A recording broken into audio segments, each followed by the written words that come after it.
আমার 17 বছর বয়সের মেয়ে জারজ সন্তানের মা হয়েছে। এই মুখ কিভাবে মানুষকে দেখাবো? আম্মু ভয়ে কাঁপছে, মাথা থেকে ঘাম ঝরছে। 17 বছর বয়সী একটা মেয়ে, এত কম বয়সে বাচ্চা হতে গিয়ে যদি নিজের মেয়েটাকেই হারায়। ফোন তুলে তাড়াহুড়া করে মাধবীলতার আব্বুর নাম্বার টাইপ করে কল দিল। রিং হচ্ছে, কিন্তু ফোন তুলছে না। মাধবীলতার আব্বু মিটিংয়ে থাকায় কলটা কেটে দিয়ে আবার মিটিংয়ে মনোযোগী হয়ে সবাইকে বোঝাচ্ছে। কাপা কাপা হাতে মেসেজ করলো, প্লিজ কলটা ধরো। মাধবীলতার খুব গুরুতর অবস্থা। মেসেজ দেখে কিছুটা ভয়ে ঢুকে গেছে মনের ভিতর। কিছু হলো না তো মেয়েটার? এবার কল করতেই ধরলো। ওপাশ থেকে মাধবীলতার আম্মু বলল, হ্যালো। তোমার কণ্ঠ কেমন ভারী ভারী লাগছে, কি হয়েছে মাধবীলতার? কোনো দুর্ঘটনা ঘটলো না তো? আমি মাধবীলতাকে নিয়ে জিয়া মেডিকেল নিয়ে যাচ্ছি। ওর শরীরটা খুব খারাপ। জিয়া মেডিকেল কেন? ফোনে সব বলা সম্ভব না। তুমি প্লিজ তাড়াতাড়ি চলে আসো। মাধবীলতার আব্বু এসে দেখে তার স্ত্রী একটা ব্রেঞ্চিতে বসে ঝুঁকে কান্না করছে। পিঠে হাত রাখতেই চমকে উঠল। স্ত্রীকে জড়িয়ে ধরে চোখের জল মুছে দিয়ে বলল, সৃষ্টিকর্তা আছে আমাদের সাথে। তিনি আমাদের মেয়ের কিছুই হতে দেবে না, তার উপর বিশ্বাস রাখো। ভাবছিলাম আমাদের মেয়ের বাচ্চা হলে কি করব। চিন্তা করো না, আমি একটা না একটা ব্যবস্থা ঠিকই করে দেব। কিভাবে মুখ দেখাবো? তারা যদি প্রশ্ন করে বিয়ের আগেই কিভাবে বাচ্চা হলো তখন? বললাম তো চিন্তা করো না, আমি আসি তো সব কন্ট্রোলে রাখার জন্য। তার স্ত্রীকে শক্ত করে বুকে জড়িয়ে ধরে আছে, হু হু করে কান্না করছে। কান্নায় তার শার্ট ভিজে চুপসে যাচ্ছে। ডাক্তার বেরিয়ে এলো। মাধবীলতার আম্মু চোখের জল লেপটে লুপটে মুছে ফেলল। ডক্টর, আমার মেয়ে এখন কেমন আছে? বাচ্চার মা একদম সুস্থ আছে। কিন্তু কিন্তু কি ডক্টর, এভাবে চুপ থাকবেন না। সরি, আমরা মাকে বাঁচাতে গিয়ে বাচ্চাকে বাঁচাতে পারিনি। আপনারা চাইলে পেশেন্টের সাথে এখন দেখা করতে পারেন। ডাক্তার চলে গেল কথাগুলো বলে। বিধাতার কাছে লাখ লাখ শুকরিয়া করল স্ত্রী স্বামী মিলে। দুজনে মাধবীলতার রুমে ঢুকে মিষ্টি একটা হাসি দিল। মাধবীলতা তাদের দেখে ওঠার চেষ্টা করলো। তখন তার আম্মু বলল, উঠিস না, ডক্টর তোকে রেস্ট নিতে বলেছে। মাধবীলতা বলল, বাচ্চা কই? কই আমার বাচ্চা? দীর্ঘ শ্বাস ফেলে তার আম্মু বলল, তোর বয়স কম হওয়ায় বাচ্চা হয়েই মারা গেছে।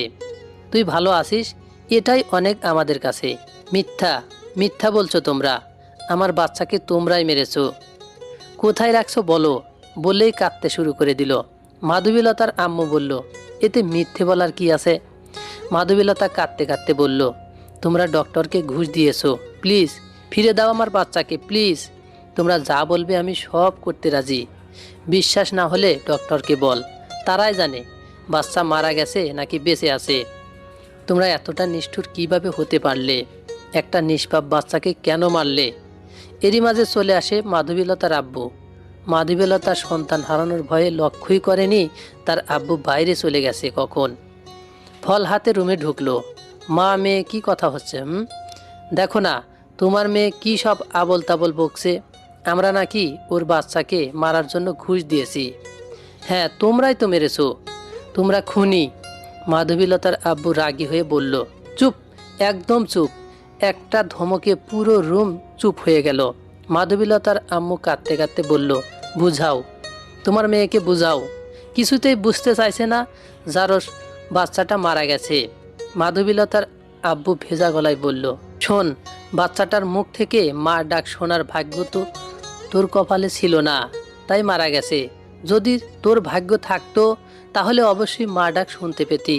ভাগ্যের সাথে খেলা করে সবাই জিততে পারে না।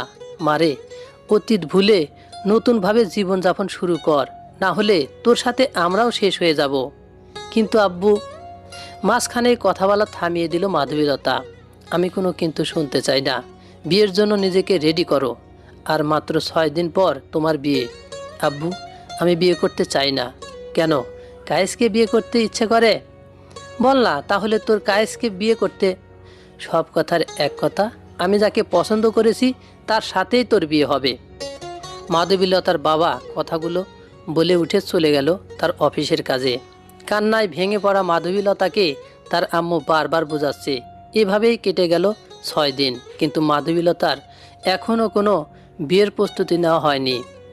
আগ্রহ থাকলে তো প্রস্তুতি নেবে। তার বান্ধবীরা হাতে স্বর্ণের বালা পরিয়ে দিচ্ছে, কেউ বা মেকআপ করিয়ে দিচ্ছে, কিন্তু বারবার মেকআপগুলো লেপ্টে যাচ্ছে। এত কান্না করলে হয়? তার বান্ধবীদের মন্তব্য। বান্ধবীরা মিটমিটিয়ে হেসে হেসে ফুলসজ্জা রাতের দুষ্টু মিষ্টি গল্পের কথা বলছে। বাম হাতে শক্ত করে ধরে আছে বিষের বোতল। হয় কায়েসের সাথে পালাবে, নয়তো বিষ পানের মৃত্যু ঘটবে। কায়েসকে বারবার কল দেওয়ার চেষ্টা, প্রথম কয়েকবার কলটা গেলেও ধরেনি। মেসেজ দিল, মরা মুখ দেখার জন্য রেডি থেকো। হঠাৎ করেই তার আম্মু রুমে ঢুকে বলল, তোমরা সবাই বাইরে যাও। জি আচ্ছা আন্টি। মাধবীলতার আম্মু মাধবীলতাকে উদ্দেশ্য করে বলল, বাম হাতটা দে। সোহান তোর জন্য স্বর্ণের রিং পাঠিয়েছে। মনের ভিতর এক অজানা ভয় কাজ করছে। ঠোঁটে ঠোঁট চেপে ধরে মাথা ঝাঁকিয়ে না বলে দিল। জোর করে বাম পিঠের পিছন থেকে হাতটা আনতেই অবাক হয়ে গেল। বিষের বোতল ধরে আছে। সর্বশক্তি দিয়ে ডান গালে থাপ্পড় বসিয়ে দিল। মাধবীলতার চোখে পানি টলটল করছে। 5 আঙ্গুলের ছাপ স্পষ্ট বোঝা যাচ্ছে। হারামজাদি, আত্মহত্যার চেষ্টা করিস? থাক বন্দি হয়ে রুমের ভিতর। বিয়ে না করতে চেয়েও বিয়ে হয়ে গেল। বাসর ঘরে ঘোমটা দিয়ে বসে আছে মাধবীলতা। বুক ধুক ধুক করছে ভয়ে। সোহান রুমে ঢুকে ছিটকারি লাগিয়ে দিল। ছিটকারি লাগানোর শব্দে ঘোমটার আড়াল থেকে মুখ তুলে তাকালো সোহানের দিকে। গলা ঝাড়িয়ে কাশি দিল, কিন্তু কোনো সারা শব্দ না পেয়ে সোহান ছেলেটা আশ্চর্য হয়ে মনে মনে ভাবল, অভদ্র পরিবারের মেয়ে নাকি। সালামও করল না। বিছানায় উঠে বসে কাঁধে হাত রেখে বলল, আপনার কি নার্ভাস লাগছে? প্রথমবার সবারই নার্ভাস লাগে, তবে আপনার সবার মতো বাসরাত হবে না। বলা শেষ করার আগেই হাত সরিয়ে দিয়ে কাঁপতে কাঁপতে বলল, আমাকে ধরবেন না, দূরে থাকুন আপনি। ফুলসজ্জার রাতে এমন কথা শোনার জন্য সোহান মোটেও প্রস্তুত ছিল না। মাধু এমন একটা কথা বলবে স্বপ্নেও কল্পনা করেনি সোহান। প্রথম দিন যেদিন মাধবীলতার সাথে সোহানের বিয়ের কথা বলা হয়েছিল, সেদিন মাধবীলতার নামটা শুনেই সোহান মনে মনে ভাবে, বাহ, বেশ সুন্দর নাম তো, মাধবীলতা। যদি মাধু নামে ডাকি তাহলে আরও সুন্দর মানাবে। তখন মাধবীলতার আব্বু হালকা ধাক্কা দিয়ে বলে, সোহান, তুমি কি কিছু ভাবছো? সোহান আমতা আমতা করে বলল, না আঙ্কেল, আমি বিয়েতে রাজি, যদি কনে রাজি থাকে তো। ছবি না দেখেই পছন্দ করলে? তবে আর যাই বলো না কেন, মেয়ে আমার কিন্তু মাশাল্লাহ দেখতে ছবির থেকেও সুন্দরী। চায়ে আয়েশ করে চুমুক দিয়ে মৃদু হেসে বলল, নিজের মেয়ের এরকম প্রশংসা শুনে প্রথম দিনেই খটকা লাগে। এত রূপবতী হওয়া সত্ত্বেও কেন আমার মতো ডিভোর্সি ছেলেকে পছন্দ করলো বিয়ের জন্য? সোহান নীরবতা ভেঙে বলল, ছবি দেখে বাহাবা দিতে চাই না, একসময় না হয় সরাসরি দেখা করব। আজ উঠি, একটা আর্জেন্ট মিটিং আছে। হঠাৎ করেই কাঁপা কাঁপা মেয়েলি কণ্ঠে সোহানের কানে আসলো। কল্পনাতে হিম হয়ে থাকা চোখ বাস্তবে ফিরে মাধবীলতার দিকে তাকালো। লাল বেনারসিতে পরীর মতো সুন্দর একটা মেয়ে তার কাছে বসে আছে। সোহানের বিশ্বাস হচ্ছে না 34 বছর বয়সেও এমন একটা ফুলের মতো মেয়ে পেয়েছে বউ হিসাবে। হাত বাড়িয়ে ঘোমটাটা তুলে দিয়ে অজান্তে ঠোঁটের নিচে একটা চুমু দিতে গিয়েও থেমে যায়। মাধবীলতার ঠোঁটে আঙ্গুল চেপে পিছনে সরিয়ে দেয় মুখ। এসব কি করছেন? আমি আপনার বউ, কোনো পতিতা নয় যে আমাকে উপভোগ করবেন। সোহান বলল, কিন্তু কেন? মাধবীলতা একটু মেজাজ দেখিয়ে বলল, আমি আপনাকে স্বামীর অধিকার দিতে পারবো না। আর আপনার লজ্জা করে না এই বয়সে এত কম বয়সী মেয়েকে বিয়ে করতে? ছি, সরি, নিজের অজান্তেই চুমোটা দিয়েছিলাম। সোহান দীর্ঘশ্বাস ছেড়ে বলে, আমি বিয়ে করেছি আমার পিসি মেয়েটার জন্য। কিছু বুঝলাম না, পরিষ্কার করে বলুন। শুনবেন? তাহলে শুনুন। একদিন মাঝরাতে মাতাল হয়ে বাড়িতে ফিরে দেখলাম দরজাটা এখনো খোলা। মাধবীলতা কথার মাঝখানে প্রশ্ন করে ওঠে, নেশা করেন কেন? সম্পূর্ণ ঘটনা তো আগে শুনুন, তারপরে না হয় প্রশ্ন করুন। ভয় হলো মনে, পিচ্ছি মেয়েটার কিছু হলো না তো আমার? ছিটকারি লাগিয়ে দিতেই হু হু করে কান্নার শব্দ ভেসে এলো কানে। পিচ্ছি মেয়েটা ফ্লোরে বসে হাঁটুর সঙ্গে মাথা ঠেকিয়ে কান্না করছে। মাথায় হাত বুলিয়ে দিয়ে প্রশ্ন করেছিলাম, মামনি কাঁদছো কেন? কেউ কি মারছে তোমাকে? জড়িয়ে ধরে কেঁদে বলে, আব্বু তুমি পচা কি সব খাও, আমি ওসব পছন্দ করি না। কিভাবে বলি এইটুকু পিচ্চি মেয়েকে আমি ওর আম্মুর জন্য নেশা করি। আমাকে ছেড়ে অন্যজনের হাত ধরে পালিয়েছে। মুচকি হেসে বলেছিলাম আর খাবো না। হালকা একটু মাথা তুলে বলে, প্রমিস করো। আবারও মুচকি হেসে বললাম প্রমিস, কিন্তু আবারও কান্না শুরু করে দিল। তখন বললাম, কাঁদছো কেন আবার? বললাম তো খাবো না। এই কান ধরছি, কান ধরে বলি। কান্না জড়িত কণ্ঠে বলে, জানো আব্বু, সবারই আম্মু নিতে আসে স্কুলে, শুধু আমার আম্মুই আসে না। কই গেছে আমার আম্মু? সেদিন কথা বলার ভাষা হারিয়ে ফেলেছিলাম। কিভাবে বুঝাবো তার আম্মু পরকীয়ায় আসক্ত হয়ে অন্যজনের হাত ধরে পালিয়েছে। এক নিঃশ্বাসে সবগুলো কথা বলে সোহান, সমস্যা নেই, আমি আপনার সন্তানের যত্ন নেব, কিন্তু বইয়ের অধিকার চাইবেন না প্লিজ। ধন্যবাদ আমাকে হেল্প করার জন্য। আমি ভার্জিন না, আমি একজন ইচ্ছাকৃত ধর্ষিতা মেয়ে। তবুও বিয়ে করেছেন কেন? চোখে পানি টলটল করছে কথাগুলো বলে। সোহান বলল, আমি জানতাম না এই বিষয়টা। না জানারই কথা, আব্বু কখনোই জানাতেন না, কারণ জানলেই হয়তো না করে দিতেন। ফের প্রস্তাব, ছি, ঘৃণা হয় আপনাদের মতো মেয়েদের নিয়ে। দেহ দিয়ে কি বোঝাতে চেয়েছিলেন? আপনার বয়ফ্রেন্ডকে অনেক ভালোবাসেন তাই তো? মাধবীলতা আশ্চর্য হয়ে বলল, আপনি কিভাবে জানলেন সে আমার বয়ফ্রেন্ড ছিল? আগে যার সঙ্গে সংসার করতাম তারও একই কাহিনী, সেই জন্যই তো অন্যের সাথে পালিয়েছে। আমি আপনার কাছে অধিকার চাই না, শুধু আমার সন্তানের যত্ন নিলেই হবে। মাধবীলতা মাথা নাড়ালো। পাশের রুম থেকে বাচ্চাটাকে এনে মাধবীলতার কাছে শুইয়ে দিয়ে চলে গেল অন্য রুমে। আর সবার মতো তাদের সেই রাতটি সুখের হয়নি, ভাগ্য ছিল না হয়তো। ঘুমের ঘোরে মাধবীলতা ছটপট করছে, কপাল বেয়ে চুয়ে চুয়ে ঘাম টপ টপ করে পড়ে বালিশ ভিজে যাচ্ছে। স্বপ্নে দেখছে তার আব্বু কালো কোট পরে দাঁড়িয়ে আছে জিয়া মেডিকেলে। ডাক্তারের সাথে কি নিয়ে জানো কথা কাটাকাটি হচ্ছে। পকেট থেকে 1000 টাকার 3টা বান্ডিল বের করে দিয়ে ডাক্তারের হাতে ধরিয়ে দিল। ডাক্তার মাথা ঝাঁকিয়ে না না বলছে আর হাত ঠেলা দিচ্ছে। আরও 2টা বান্ডিল পকেট থেকে ভরে দিল। ডাক্তারের মুখে এবার মিষ্টি একটা হাসি ফুটে উঠল।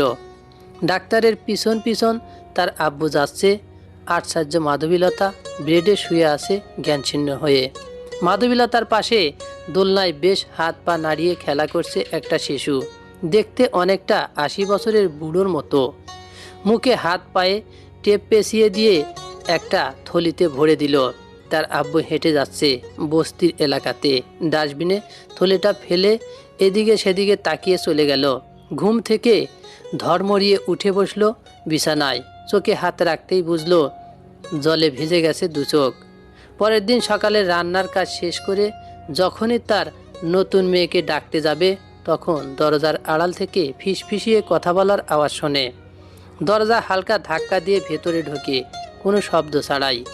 দেওয়ালের দিকে মুখ ঘুরিয়ে কথা বলছে তার পিচ্চি মেয়েটা। হঠাৎ পিছন ফিরে তাকিয়ে বলল, নতুন এই দেখো আমার বন্ধু। কিন্তু মাধবীলতা কিছুই দেখতে পারছে না। আর এই বাসায় 3 জন ছাড়া আর কেউ নেই বলেই মনে হয়, কারণ সোহান বলছে তার মা বাবা বলতে পৃথিবীতে কেউ নেই। তাহলে কার সাথে কথা বলছে? একটা পিচ্চি মেয়ে দেখতে পাচ্ছে, কিন্তু আমি কেন দেখতে পাচ্ছি না? আশ্চর্য করার মতো ঘটনা।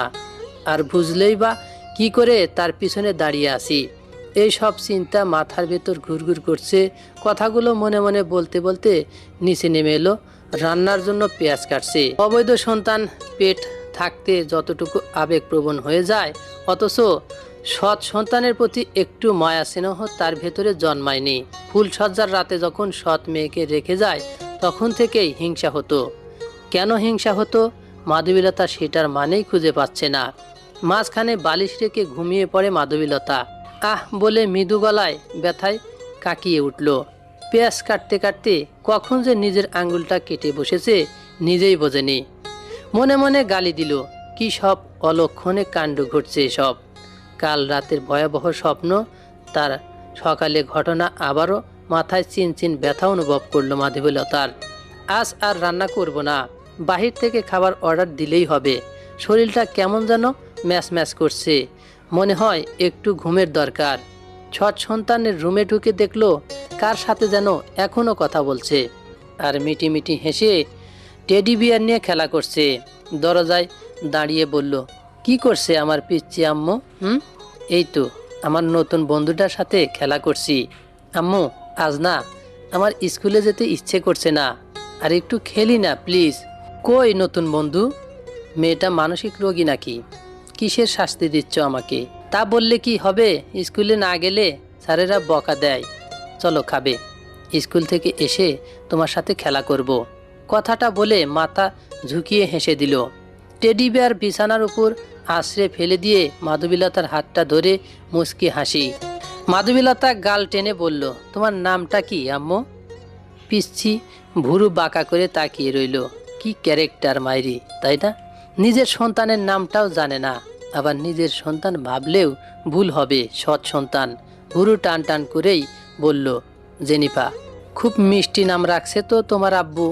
আবারও গাল টেনে বলল, জি না, এই নাম আমার দাদু ভাই রেখেছে। শান্তভাবেই সকালের নাস্তাটা শেষ করে স্কুলে রেখে আসে জেনিফাকে। ফিরে এসে জেনিফার রুমটা পরিষ্কার করতে যায়। বাচ্চা মেয়ে, রুমটা হয়তো অগোছালো থাকে সেটা ভেবেই রুমে ঢুকেই ভয়ে বুক কেঁপে ওঠে। জেনিফাকে স্কুলে রেখে আসার আগে টেডি বিয়ারটা তো এরকম ছিল না। টেডি বিয়ারটাকে দেখে মনে হচ্ছে কেউ জানোয়ারের মতো ছিঁড়ে ছিঁড়ে খেয়েছে। রাগ হলে যেমন হয় তেমন দেখাচ্ছে। সব রাগ টেডি বিয়ারের উপর ঝাড়লো। ক্রিং ক্রিং শব্দে মাধবীলতা চমকে গেল। সোহানের কল স্ক্রিনে ভাসতেছে। নিজেকে শান্ত করে কলটা ধরল। হ্যালো সোহান, কিছু বলবা? বিয়ের একদিনও হয়নি, এখনই নাম ধরে ডাকতে শুরু করলো। আমাকে গুরুত্ব দেওয়ার মতো মনে হচ্ছে না। তার কথা বলার ঢং শুনে আশ্চর্য। না কথা বললে রেখে দাও, এভাবে বিরক্ত করো কেন? না মানে? মেয়েটা এখনো বলল না দুপুরে খেয়েছে কিনা। কি না মানে? রাখি। আরে আরে থামুন, আমি মেয়ের প্রতি একটা নার্ভাস ফিল করি। আজ আসতে অনেক রাত হয়ে যেতে পারে। জেনিফাকে একটু কাছাকাছি রাখবেন, বিশেষ করে ছাদে একদমই যেতে দেবেন না। টুট টুট কল ওপাশ থেকে কেটে দিল। সোহান ছেলেটা একরাশ লম্বা নিঃশ্বাস ছেড়ে কাজে মনোযোগী হলো। খুব শীঘ্রই রাত হয়ে গেল। অবশ্য রাতে ডিনার করার সময় মাধবীলতা একটা বিষয় লক্ষ্য করল। কার সাথে যেন জেনিফা আবারও কথা বলছে, তবে সাধারণভাবে নয়, রাগী মেজাজ নিয়ে। ডিনার শেষ করে শুয়ে পড়ল বিছানায়। জড়িয়ে ধরে দুটি ছোট হাত দিয়ে জেনিফা। ঘুমের ভিতর থেকেই শরীরটা ঘামতে শুরু করলো। চিৎকার করছে, কিন্তু কোনো শব্দ বের হচ্ছে না। একটুও নড়তে পারছে না মাধবীলতা। ঘুটঘুটে অন্ধকার। রাজ্যের মনের ভিতর অজানা এক ভয়ের আতঙ্ক। একটা বৃদ্ধা বাচ্চা জেনিফা সামনে দাঁড়িয়ে, পা একটা ছোট আর একটা বড়। ইয়া বড় নখ, চোখ দুটো সম্পূর্ণ কালো, যা সাধারণ মানুষের হয় না। হঠাৎ ছোট ছোট হাতগুলো হয়ে ক্রমশ সরু আর লম্বা হচ্ছে। হাওয়াতে সাপের মতো এঁকে বেঁকে ভাসতেছে। কিছু বুঝে ওঠার আগেই বৃদ্ধ বাচ্চাটা লম্বা হাত দিয়ে গলায় পেঁচিয়ে ধরল। দম যেন আটকে যাচ্ছিল। হাত ছাড়ানোর চেষ্টা করছে, কিন্তু বৃদ্ধ বাচ্চার শক্তির সঙ্গে কিছুতেই পেরে উঠছে না। চেহারায় সেই ভয়ঙ্কর হাসি, গলা শুকিয়ে কাট করে দিচ্ছে। অবাক করা ব্যাপার হলো, বৃদ্ধ বাচ্চাকে দেখতে কিছুটা 80 বছরের বুড়োদের মতো। অবাক করিয়ে দিয়ে বাচ্চাটার শরীর থেকে সম্পূর্ণ শক্তি শুষে নিচ্ছে। কপালের ভাঁজগুলো মিশে যাচ্ছে, আর আমি একটু একটু করে বৃদ্ধ হয়ে যাচ্ছি। বৃদ্ধ বাচ্চা এক যুবককে রূপান্তরিত হয়ে আশ্চর্য করে দিল। উঠে দাঁড়ানোর শক্তিটুকু হারিয়ে ফেলছে সে। মাজা কোমরে বাতের ব্যথার মতো অনুভূতি বুঝতে পারল। ফ্রক টেনে ছিঁড়ে বুকের উপর ধারালো খোঁচা খোঁচা নখ ডেবে দিচ্ছে। চিৎকার করতে গিয়েও গলা দিয়ে কোনো শব্দ বেরোচ্ছে না। আঙ্গুল কোমরে ধরে কষ্ট সহ্য করছে। না, চিৎকার করে লাফ দিয়ে উঠে বসল। ঘুমটা ভেঙে গেল। জোরে জোরে নিঃশ্বাস নিতে নিতে জগ থেকে পানি ঢেলে সম্পূর্ণ পানি একবারেই খেয়ে নিল। টেবিল ল্যাম্পের উপর রাখা ফোনটা ভাইব্রেশন হয়ে কেঁপে উঠছে। কাঁপা কাঁপা হাতে রুমাল দিয়ে মুখের ঘাম মুছতে মুছতে বলল, হ্যালো, কে? আপা, আমি আপনাদের প্রতিবেশী। তাড়াতাড়ি গাড়ি পার্কিং করার জায়গায় চলে আসুন। কেন, কি হয়েছে? আপনার মেয়ে এখানে মৃত অবস্থায় পড়ে আছে। বিছানার অন্য পাশ ফিরে লক্ষ্য করলো কোলবালিশ রেখেছিলাম জেনিফার ঘুমানোর পর। কোলবালিশ আছে কিন্তু জেনিফার নেই কেন? মাথায় যেন আকাশ ভেঙে পড়ল। তড়িঘড়ি করে নিচে নেমে এসে কাঁদতে কাঁদতে বসে পড়ল। সোহান গাড়ি পার্কিং করার জন্য আসতেই দেখলো ভিড়। মাঝরাতে এত লোক কেন? কি হয়েছে? কি এখানে? ভিড় ঠেলে সামনে যেতেই আত্মা কেঁপে উঠল। একটা পিচ্চি মেয়ে, বয়স আনুমানিক 6 থেকে 7 বছরের মাঝামাঝি। কিন্তু অবাক কাণ্ড হলো পিচ্চি মেয়েটাকে দেখতে 80 বছরের বুড়ির মতো লাগছে। গলায় কেউ একজন শক্ত করে চেপে ধরেছিল। 5 আঙ্গুলের স্পষ্ট কালো দাগ দেখা যাচ্ছে। 6-7 বছরের পিচ্চি মেয়েটার চেহারা দেখে বোঝা যাচ্ছে না এই মেয়েটা কে। কোকড়ানো চুল সাদা হয়ে গেছে, চেহারায় বৃদ্ধদের মতো বয়সের ভাঁজ পড়ে গেছে। বুকের উপরে ধারালো কিছু দিয়ে ভেতর থেকে হৃৎপিণ্ডটা ছিঁড়ে বের করে নেওয়া হয়েছে। পাশে রক্তে ভেজা হাতের আঁচড়ের চিহ্ন। জীবনের মায়া কার না থাকে? অনেক চেষ্টা করেও মেয়েটা নিজেকে বাঁচাতে পারেনি। আও মাও করে কেঁদে দিল। এ যে তার নিজেরই দুষ্টু মেয়ে জেনিফা। দেখে চিনতেই পারেনি এটা তার আদরের দুষ্টু মেয়েটা। বোঝা মুশকিল 80 বছরের বুড়ি নাকি 6-7 বছরের পিচ্চি মেয়ে। বাসায় ফেরার সময় অনেকগুলো চকলেট এনেছিল তার আদরের মেয়েকে দেবে। চকলেট পেয়ে খুশি হবে, তারপর জড়িয়ে ধরে গালে পাপ্পি দিয়ে কোলে বসে বলবে, আব্বু আব্বু একটা গল্প শোনাও না।